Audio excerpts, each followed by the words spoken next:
Hi everyone, it's Marisa from bumblebeeapothecary.com, and today I'm bringing you along while I'm making one of our favorite dinners. This one's easy. It's really nice because you can customize it a lot of different ways depending on different needs or wants or what time of year it is, and I think you're going to enjoy it as well.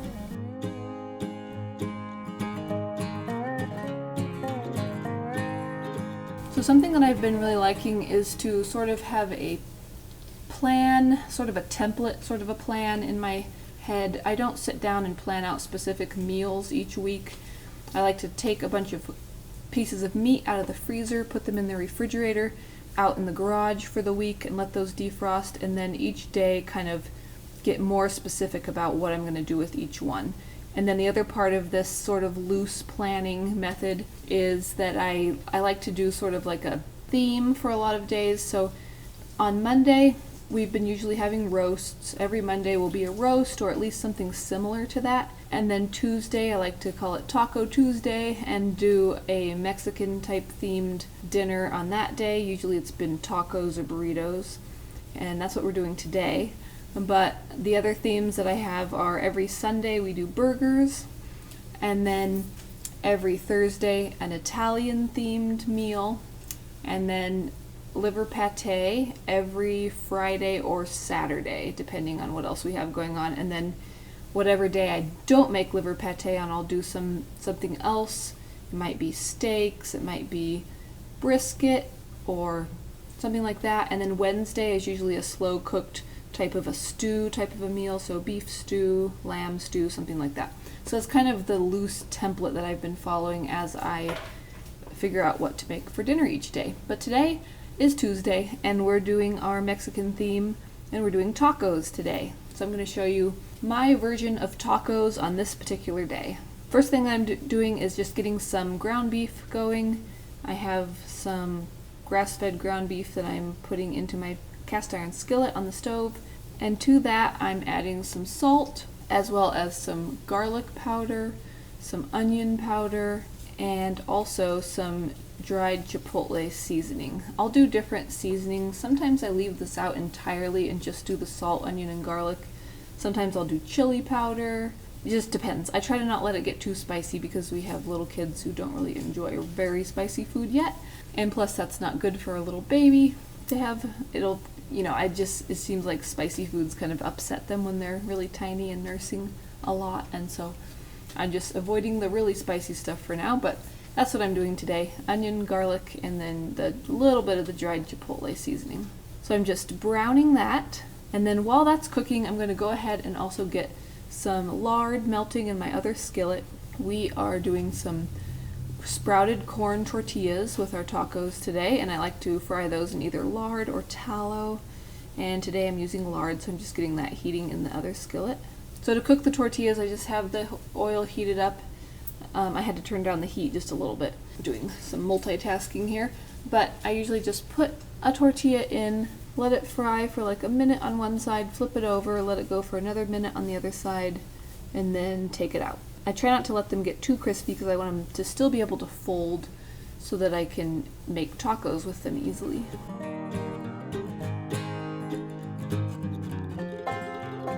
I'm also going to be getting the other things ready that we like to have with tacos. So I'm going to be shredding up some lettuce, and then we also really like avocado on any type of Mexican food, so I am slicing those.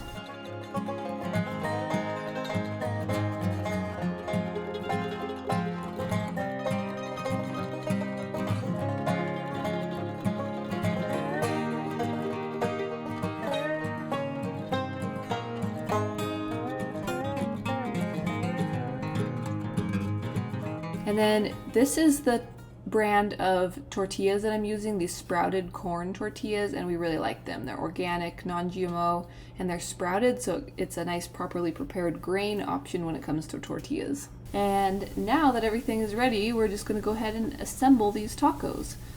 So I start with some of these corn tortillas, and I put some of the meat in each one, some of our raw cheddar cheese that I have shredded, and then some salsa.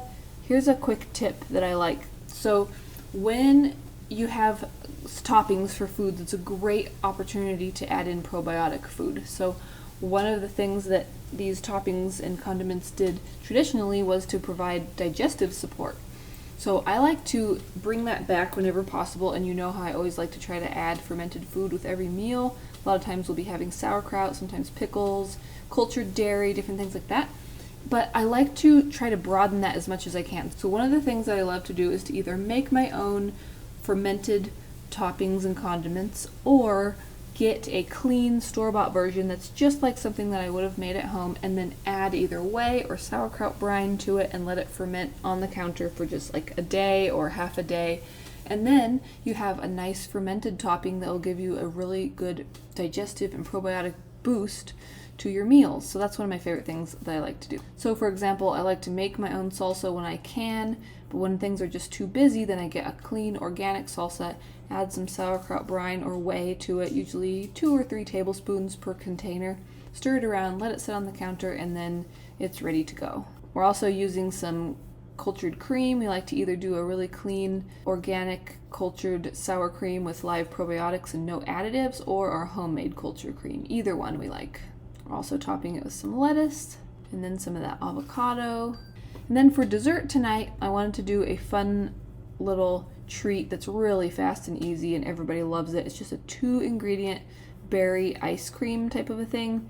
And you can adjust this depending on the amount of liquid versus frozen fruit that you use to make it either runnier, like more of a smoothie or milkshake consistency, or thicker like an ice cream. I did more liquid kind of than I intended to, so it turned out to be like a runny, soft serve ice cream type of texture.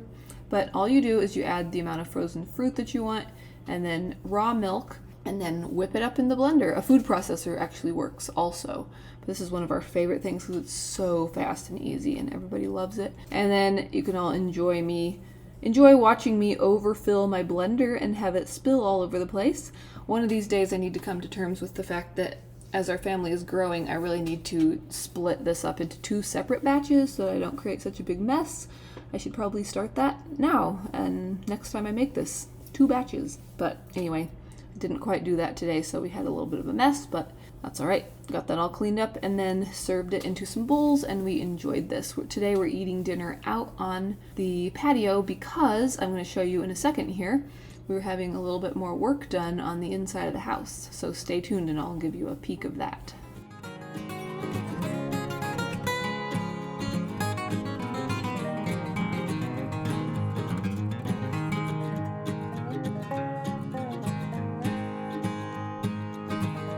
All right, and then as promised, I'm going to give you some little updates here on where we're at with the house renovation. So the last part of the kitchen, besides just getting these outlets finished, it was the backsplash. So we got this really beautiful beveled subway tile put in with light gray grout, and we are so happy with it. I just think it makes everything look so nice in here. I like it way better than just the plain subway tile. I think that kind of glossy beveled finish just makes it look so nice. So we're really happy with it. And the kitchen is pretty much officially done.